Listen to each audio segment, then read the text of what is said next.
Allahu Allahu Allahu Allah Allahu Allahu Allahu Allah. Bismillahirrahmanirrahim. Assalamualaikum warahmatullahi wabarakatuh. Alhamdulillah. Nasta'inuhu wa nastaghfiruh wa na'udzu billahi min shururi anfusina wa sayyiati a'malina. Wa may yahdihillahu fala mudilla lahu wa may yudlil fala hadiya lahu. Asyhadu an la ilaha illallah wa asyhadu anna Muhammadar Rasulullah. Allahumma sholli ala Muhammad wa ala ali Muhammad. Qala Allah Ta'ala, ya ayyuhalladzina amanu taqullaha haqqa tuqatih wa la tamutunna illa wa antum muslimun.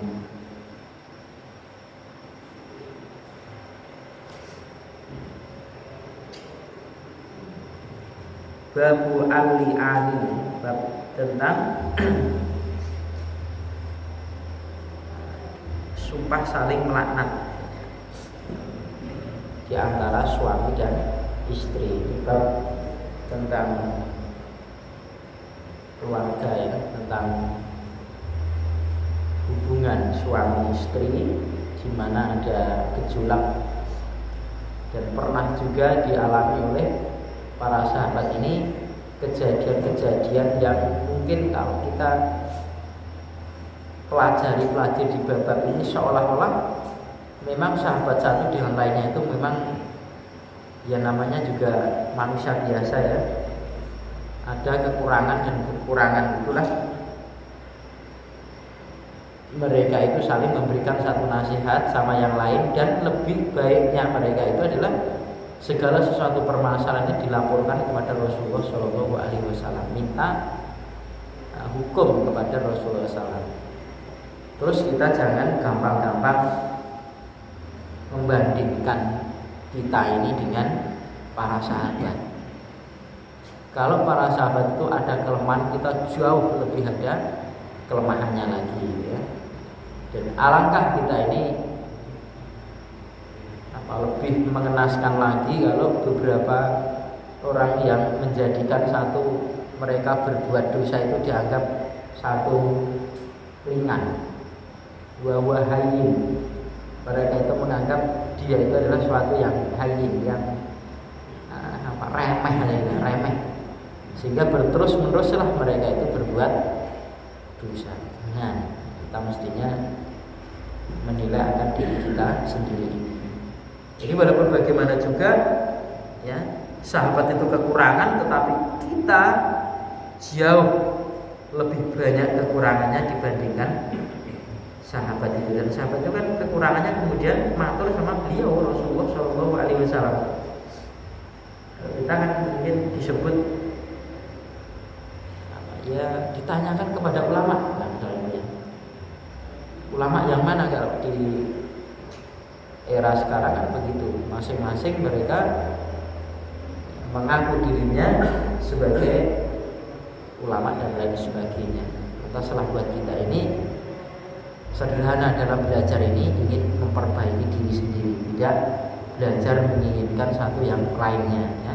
Belajar untuk lebih dekat kepada Allah Ta'ala, belajar untuk lebih kita itu meningkatkan keimanan dan ketakwaan kita ini kepada Allah Ta'ala, bukan hanya sekedar wawasan saja.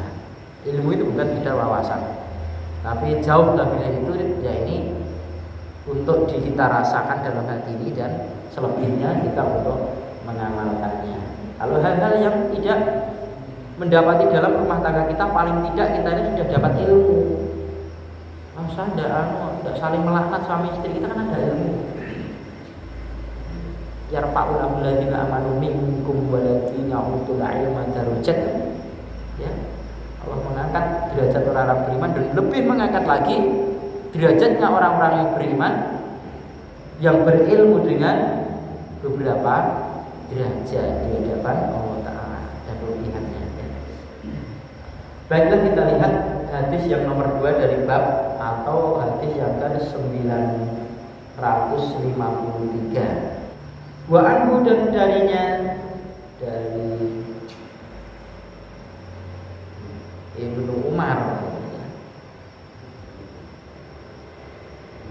Dan darinya Ibnu Umar radhiyallahu anhu anna Rasulullah sallallahu alaihi wasallam qala, bahwasanya Rasulullah sallallahu alaihi wasallam bersabda, lil mutalainaini,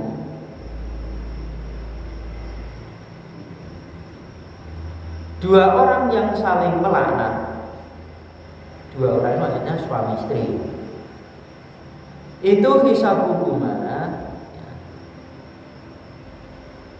hisab keduanya, hitungan keduanya itu Allahi atas tangan Allah. Ahadukuma kadhibun, salah satu dari keduanya itu kadhibun, pasti dusta.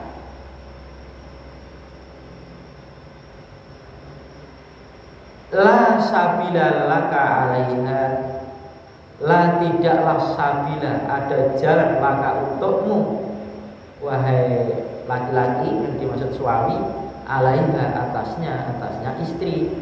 Qala berkata, ya Rasulullah, wahai Rasulullah, mali hartaku. Qala bersabda Nabi, in kunta, jika adalah engkau itu shadaqta, engkau itu benar, engkau itu jujur, alaiha maka atasnya istri, fahuwa maka dia itu bima istahlalta, dengan apa-apa yang atau sebab apa-apa yang engkau telah menghalalkan, min farjiha, dari farjinya, dari kemaluan perempuan. Wa in kunta kadziban, dan jika engkau itu dusta, alaiha atas tanggungannya, atau atas tanggungannya si istri tadi, atau miliknya si istri tadi, fadaka maka yang demikian itu abu'adulaka minha, lebih jauh laka untukmu wahai suami, minha darinya, dari istri. Muttafaqun alaihi, disepakati atasnya.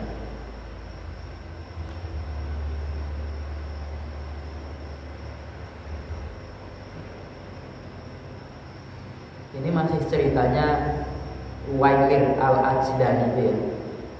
Kalau Hilal bin Umayyah, kalau yang di sini ini lebih dekat kepada ceritanya Uwaimir al-Ajlan. Jadi ceritanya si Uwaimir al-Ajlan itu mendapati, ya, cerita yang di atas tadi ini kan pelengkapan sana, mendapati istrinya itu dalam keadaan zina. Orang sekarang zina kan bisa disamarkan ya, selingkuh dan lain sebagainya, itu sebetulnya zina. Selingkuh ini zina, demenan itu zina sebetulnya. Bahasa-bahasa yang di kafir non muslim itu kan bahasa-bahasa yang disamarkan. Non muslim artinya kafir. Sampai ada surat Al-Kafir, itu kan penyebutan bahwa selain muslim itu pasti kafir. Saling melaknat. Kemudian kalau dia saling melaknat, ya, ahadukuma kadzibun, ya, salah satu dari keduanya, baik suami atau istri, itu pasti dusta, tidak mungkin dua-duanya benar. Si suami menuduh ya, atau mengatakan, wallahi istri saya namanya ini, misalkan itu ya, misalnya berbuat begini, dusta, atau wallahi begini, wallahi sumpah sampai 4 kali, kalau saya dusta maka Allah melaknat dia, ya, melaknat di suami tadi. Terus kok istrinya enggak, wallahi dia dusta, wallahi dia dusta, wallahi dia dusta. Nah ini kan yang satu itu sumpah wallahi, ya, bahwa istrinya zina, istrinya juga sumpah, ya, sumpah. Suaminya mengucapkan itu bohong. Bohong. Kalau apa yang saya menjadikan satu pernyataan saya ini salah, maka Allah akan melaknat saya lah. Saling melaknat dengan kalimat Allah. Yang satu menuduh zina, yang satu menyanggah zina. Kan pasti ahadukuma kadhibun, salah satu dari keduanya pasti ada yang dusta. Kalau terjadi seperti itu, hisabukuma ala Allah. Pengertiannya dibalik ya. Perhitungannya mereka berdua itu atas Allah sana. Ya. Sekedar memberikan satu hukum secara zahir. Meskipun Rasulullah kalau tidak diberitahu oleh Allah, maka berhukum secara zahir. Kayak yang dilakukan di perang Tabuk, Rasulullah mewajibkan semua muslimin all out harus berangkat semua di Tabuk untuk melawan orang-orang kafir. Ada beberapa sahabat gitu ya, termasuk Ka'ab bin Malik tidak hadir ya tanpa alasan, padahal dia lagi sehat-sehatnya, sudah mempersiapkan bekal dan kendaraannya. Qadarullah dia berlambat-lambat sampai terlambat. Dan banyak sahabat-sahabat yang lain itu, tapi setelah kepulangan dipanggillah satu persatu, masing-masing punya alasan.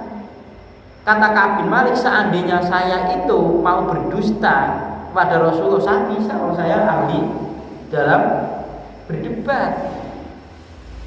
Teman-temannya berdosa punya alasan, ya sudah. Rasulullah cuma mengiyakan, ya, mengiyakan atas dohirnya seperti itu alasannya, maka diiyakan. Dan pasti ada atas tanggungan Allah Taala sana. La sabilala ka'alaiha, wahai si suami, tidak ada jalan atas istrimu, artinya harus cerai kamu, tidak ada jalan berumah tangga lagi, saling hubungan suami istri. Masing-masing sudah berbuat seperti itu, saling mencela ya. Nah sudah tidak ada jalan itu. Kemudian si Uwaimir al-Ajlan tadi katakan, ya Rasulullah, lah mali hartaku, mahar yang dimaksud ini, lah maharku. Wah, kunta kadiban alaiha. Yuk, kok benar. Nabi ini bersabda, lah maharku bagaimana ya Rasulullah kalau cerai? In kunta sodaqta alaiha fahuwa bima istakhlafta. Istaklalta. Loh, itu hartamu, artinya maharmu itu, jika engkau itu benar, kamu orang berpihak yang benar, betul istrimu seperti itu, lah kan maharmu sudah kamu menghalalkan farji istrimu, tahu kamu sudah hubungan, ya sudah untuk membayar itu. Wa in kunta kadiban alaiha, dan jika itu berdusta, ya, aku supaya ternyata dusta, istrimu tidak melakukan itu, ya sudah, itu hak istrimu, harta itu, ya. Fanaga ab'adulaka minha, maka yang demikian itu lebih jauh lagi kalau kamu menuntut. Tidak mungkin, nantinya gitu, tidak mungkin kamu itu akan meminta, ya, meminta maharmu untuk kembali kepadamu lagi. Kok mahar di? Karena kalau si istri ini menuntut cerai, jadi istri menuntut cerai, suami mengiyakan, maka si istri ini berkewajiban mengembalikan mahar. Nah kalau anak mahar ini dituntut, soalnya maharnya bukan seperti kalangan kita, dia kecil mahar. Kalangan Arab itu dari dulu, masya Allah, itu Umar saja ketika jadi Amirul Mukminin mau menurunkan supaya perempuan-perempuan di Arab ini meminta mahar kepada calonnya ini, kepada calon suaminya ini, supaya yang sedang-sedang saja, jangan tinggi-tinggi. Itu saja gagal. Justru si Umar dikeroyok perempuan-perempuan bahwasanya orang yang lebih baik daripada engkau ya Umar, yakni Nabi Muhammad SAW, tidak pernah membatasi kamu dalam hal mahar. Nah, maka bapak-bapak sekalian ya, kalau misalkan kita melamarkan orang lain itu ya harus ditanya perempuan mau minta mahar nopo lah tadi mahar nopo. Saya beberapa kali melamarkan rata-rata yang diminta itu kitab, malah ada syukur ya. Dan nampaknya orang mentolo, suaminya dikei duit jadi diberikan kitab. Nah, yang lebih manfaat gitu. Dan seperangkat sholat ya pun sudah banyak. Kita punya mintanya Sahih Muslim, Abu Daud. Nah, di tempat saya mau ada kajian Jami Shohir, kita Jami Shohir. Jadi memang jangan dibatasi. Atau mungkin anaknya dilamar orang, ya harus dilamar. Nah, kowe dilamar iki nduk, lah lemurah, turun misalnya. Nah, terus jaluk mahar opo lah dijelaskan. Ini biasanya nggih sak monggo lah, biasanya malu. Berbeda dengan orang-orang. Misal ada saudara dari kakek di daerah Magelang itu nikah dengan Jakarta itu ya minta 25 juta ya mahar itu, tapi tawar menawar jadi 20 juta nyang-nyangan ditawar. Wah insyaallah nggih ya ada apa-apanya. Makanya ini diganduli ya Rasulullah mali. Loh lah kalau kamu itu jujur, kamu betul ya istrimu begitulah kan, maharmu itu buat penghalalan ya, untuk menghalalkan farji istrimu itu. Kamu kumpul tadinya haram, setelah itu jadi halal karena salah satunya sebab kamu bayar maharnya itu. Tapi kalau kamu dusta, wah akan lebih jauh lagi ya, kamu itu akan meminta mahar kembali ke. Artinya orang yang terjadi sumpah iklan ini mahar tidak bisa diambil kembali dari pihak laki-laki. Dan kemudian yang kedua secara otomatis la sabila laka alaiha, dan cerai dengan sendirinya. Cerai dengan sendirinya. Kalau yang saya tahu dari Syekh Al-Albani itu harus diceraikan oleh hakimnya atau yang menikahkan. Nah, pendapatnya wallahu a'lam. Kalau ada qaulul jadid, biasanya kan para ulama-ulama dulu ada qaulul jadid, ada ucapan-ucapan baru kayak Imam Syafi'i itu kitabnya kan kalau lihat di Al-Um awal, kemudian ada revisi Al-Um yang baru itu beda. Nah, termasuk dalam penempatan adzan di Jumatan ini beda. Karena memang tidak menutup kemungkinan, orang-orang zaman dahulu tidak seperti ini. Bisa meneliti hadis ini doa palsu karena mungkin itu ya bisa dipelajari, atau mungkin kitab sudah jadi seperti ini, jadi ada perbandingan. Kalau dulu apa yang hadis itu sampai, ini ditanyakan Pak Nafal, ada yang sampai itu, oh ya ini, lah taunya hadis ini doa karena ada berita baru lagi, berita baru lagi.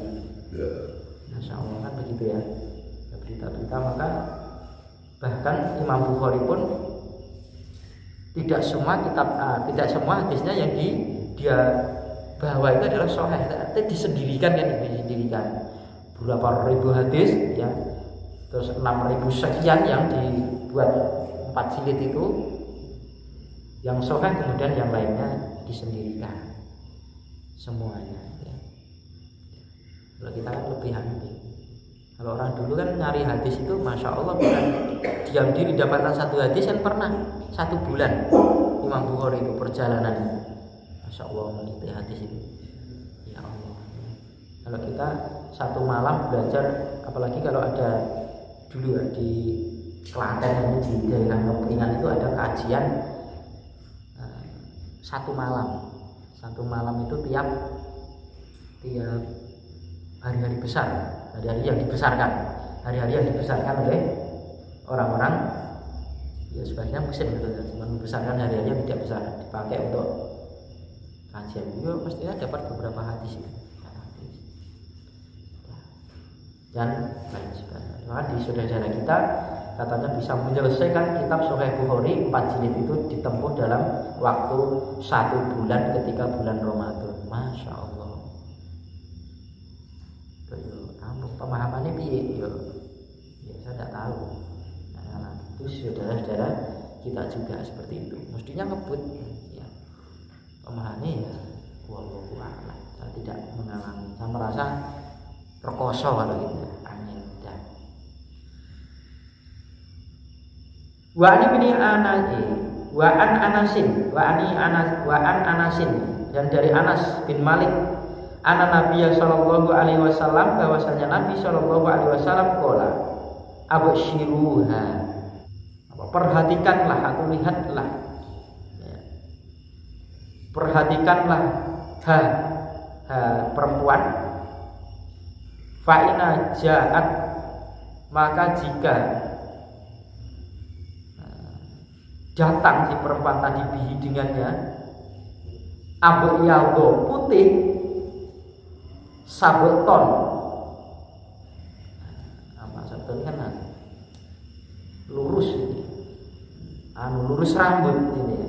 Itu seorang laki-laki ini ya, bihi dari kembali ke laki-laki. Apabila si perempuan tadi datang dengannya seorang laki-laki yang putih dan berambut yang lurus, fahuwa maka dia itu li zaujiha, untuk suaminya si perempuan tadi. Wa in ja'at, dan jika dia perempuan tadi datang dengannya dengan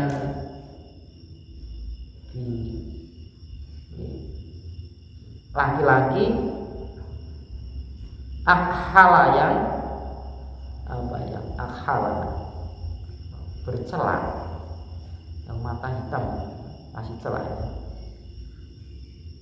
Jadan itu keriting, tadi rambut lurus, bercela, matanya itu ada kelopak di dekat sini ada hitam-hitamnya itu ya, bukan matanya yang hitam tapi kayak pakai celah. Jarang celaan kalau ini kayak celah itu sunnah, bukan celah berilmu. Nah, lagi celah di sini ya, dulu sering pakai, dikasih teman-teman, celah itu belum sempat pakai. Jadan keriting fahuwa, maka dia itu alladzi yang romaha, dilemparkannya, ada dituduhkannya bihi dengannya, dengan anak tadi, dengan suaminya tadi ya. Mutafaqun, ini kayaknya cerita panjang, diputus oleh Ibnu Hajar Al-Asqalani. Jadi ceritanya ini kayak orang minta keadilan di hadapan Rasulullah tentang perbuatan anak ini ya, perbuatan anak.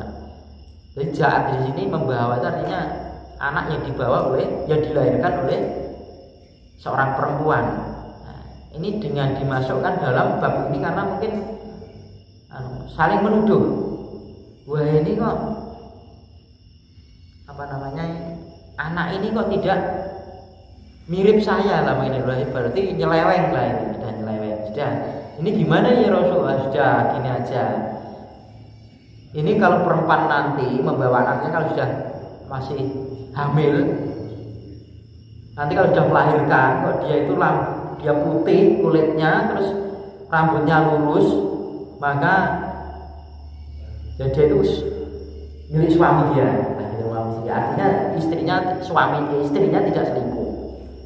Tetapi jika dia itu datang anaknya itu ada kayak pakai celah itu ya, berkelopak hitam itu, kemudian keriting, rambutnya tidak lurus, maka itu yang dituduhkan, artinya berarti zina dia. Nah, anaknya si dia. Saya belum lihat di Mutafaqun alaih, makanya di Bukhari ada. Kebetulan saya belajar Muslim belum, jadi kayak mestinya berbukhari Muslim ya. Itu tidak apa-apa, Bukhari itu Abu Dawud, maka Abu Dawud loncatnya ke sana. Karena tidak ada kajian yang sebetulnya ada, cuma jauh. Kalau dekat-dekat ada kajian, saya bisa gabung dengan muslimin yang lain. Dan saya lebih senang belajar itu urut. Jadi kalau kitab itu diurutkan itu. Jadi berita ceritanya itu bisa tahu, tidak diloncati itu ya.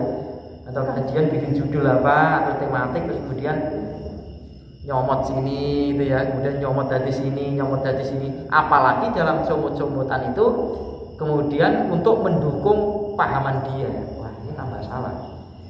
Untuk mendukung pendapat dia kemudian nyomot dari sini. Itulah gogoh-gogoh ayat yang ada supaya menguatkan. Wah, ini terus nanti setiap hadis dan setiap ayat itu penafsiran itu konotasinya itu sesuatu yang dia senangi. Nah, ini berbeda dengan ini. Walaupun kan urut, walaupun mungkin orang-orang sering di beberapa tempat yang kajian seperti itu tidak sabar. Wah, ngaji ini ngono tok. Mosok wong tua-tua diajari wudu. Padahal wudunya juga apalagi bab mandi. Mosok wong tua diajari adus.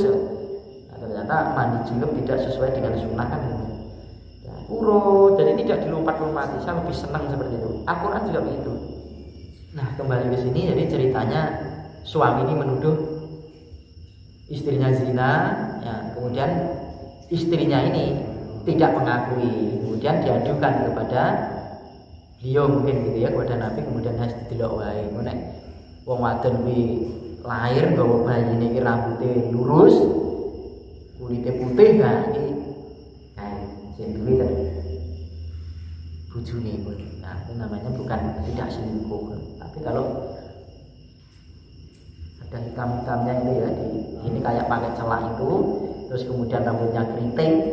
Nah, berarti seperti yang dituduhkan. Nah, ini mungkin nek wong Jawa ngarani nggih kacang lanjaran atau niku. Ada kemiripan. Serta ada ya teman yang mengajari juga. Anaknya itu 13. Itu Asmaul Husna. Ya Abdul Rahman, Abdul Hayy, Abdul nek sing putri kula boten patian. Pokoknya sing putra itu semuanya itu Asmaul Husna urut ngoten niku. Ya, nek Pak tanya lah sing niku apa nomor pinten? Utawa ngiling-ngiling. Abdul Hayy niku niku saniki ten pundi ta? Abdul Hayy niku wah saniki ten mriku. Ten mono kidul iki lha. Niku nomor pinten nggih? Niku nggih mikir sik ya piro kae. 13 anaknya tuh. Niku nek dijejer niku kemiripannya itu cedek-cedek ngoten lho. Wah, iki sing Abdul Hayy karo Abdul Rahman iki sing endi ya agak rada bingung. Terus nggih setara ngoten. Setara apalagi yang Abdul Kudus sama Abdul apa itu. Itu kelahiran di becak. Jadi kelahiran dibawa ke rumah sakit harus dibedah, tidak punya duit gitu nih, akhirnya dibawa pulang. Perjalanan pulang itu lahir di becak. Subhanallah, mirip-mirip ya gini. Lah kalau ini sudah jelas, tapi kita jangan seperti ini nggih. Nek digale wong iki Rasulullah ngerti istitenano kok nek ngono kae lah jangan. Jadi ini kisruh kalau kita ya. Kadang-kadang orang itu kan jauh, kakak beradik saja kan beda. Yen kula niku enten. Kakak beradik kakak ini ku resik putih apik ini. Sing kedua niku wireng nggih rada ikal kriting ngeten iki. Nggih. Masyaallah dene diceritani niku opo iya? Kakak beradik iki mboten. Nah, biasanya namanya kula pitik ya nek ireng nek sing putih lah. Engko sak kersane Allah Taala. Tapi kalau ini yang sing ngendika niku Rasulullah sallallahu alaihi wasallam pasti benar dan kita wajib membenarkan. Walaupun mungkin kita menganggapnya tidak masuk akal kan akal kita. Rasulullah yantiku anil hawa kok. Ya, kok ada firasat Nabi Muhammad bohong lah ini kita ini wis leren wae di Islam kan gitu. Atau Al-Qur'an sih kurang wis leren wae. Leren baik ada di Islam. Kalau Al-Quran sudah itu, kalau ada kepercayaan seperti itu ya sudah. Istilahnya meragukan dalam hal itu kafir dia. Ya. Insya Allah nanti akan jadi PR ini buat saya, akan saya lihat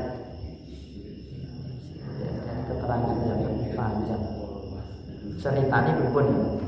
Yang jelas ini adalah cerita tuduh menuduh tentang anak ini.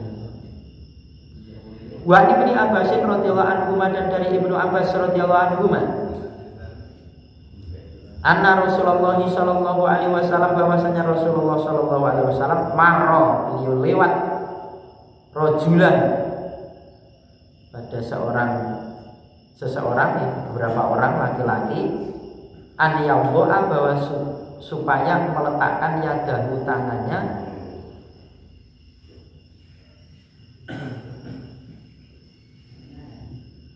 indah ketika al-khamisati yang kelima alafihi atas atau pada mulutnya kelima dalam sumpah. Waqala dan beliau bersabda anaha bahwasanya mujibatun telah sumpah itu yang kelima. Rawa Abu Dawud wa Nasa'i wa rijalu thiqatun dan dalam rijal dalam sanad-sanad hadis ini adalah kuat. Bahwa Nabi Shallallahu Alaihi Wasallam itu melewati memerintahkan, Masya Allah,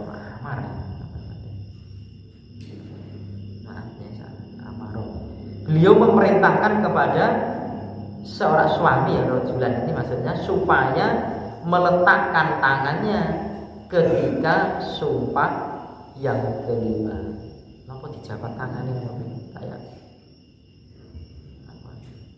boleh ya. Kemudian keempat kali yang kelima boleh.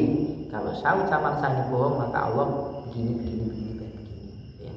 Kayak orang mubahalah itu. Mubahalah. Dan maaf mubahalah ini dengan orang kafir bukan sesama muslim. Dan apalagi orang salah. Orang salah. Yang menuduh itu harus mendatangkan bukti. Yang dituduh sumpah. Wallahi saya tidak melakukan. Nah sekarang kan keliru. Wallahi saya menyaksikan bahwa dia itu berbuat lagi piye. Dalam hukum Islam sudah salah. Orang yang menuduh itu harus mendatangkan bukti. Yang menuduh kok malah sumpah. Orang yang sumpah itu adalah orang yang tertuduh kecuali untuk pembenaran dalam satu kelaknatan seperti ini.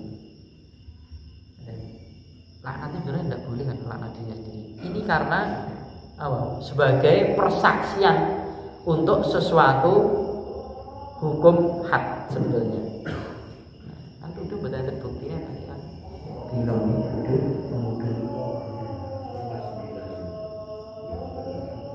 Maka supaya tidak ruwet jangan seperti ini.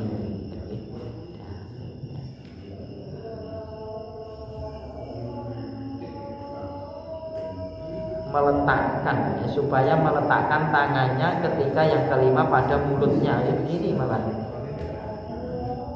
Kalau mulut saya ini bohong mungkin gitu ya maksudnya sering.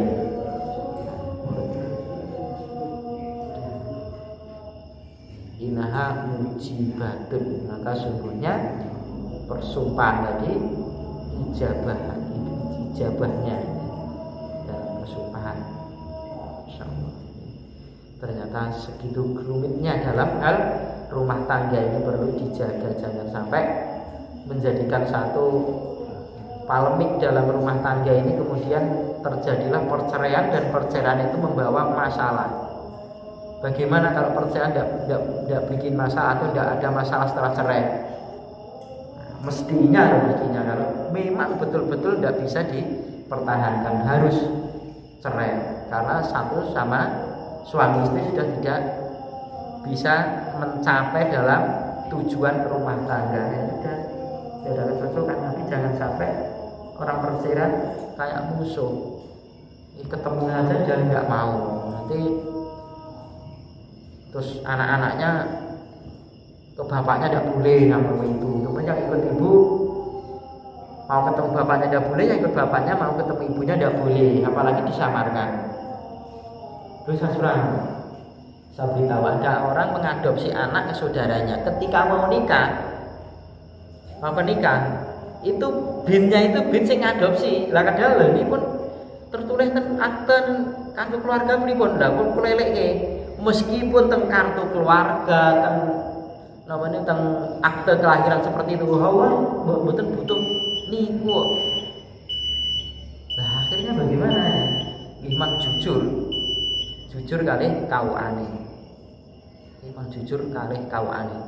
Kalau ndak saya mau kok menikahkan mau terus mang sanjang kali KUA sudah dinikahkan saya nikahkan gini gimana ini akhirnya nggih ruwet Pak. Ndak jadi akhirnya belum merubah. Akhirnya KUA-nya diomong-omongi, nggih, akhirnya diomongi wis kenawan. Tak nikahnya gini niki Pak Kromo, mboten Pak sing niki. Karena anak adopsi. Anak angkat tetap anak angkat dan itu tidak boleh di atas namakan bapaknya tidak boleh karena sampai terjadi itu kan tidak sah. Dasarnya tidak sah kan gitu dari hukum zina. Karena saya merasa tahu tak datangi karena tonggo. Akhirnya mau, kawannya ternyata mau. Dan kalau bisa ya langsung nikah KUA jujur. Nah, jadi jujur apa ya? Mungkin ini yang saya sampaikan untuk hari ini. Assalamualaikum warahmatullahi wabarakatuh.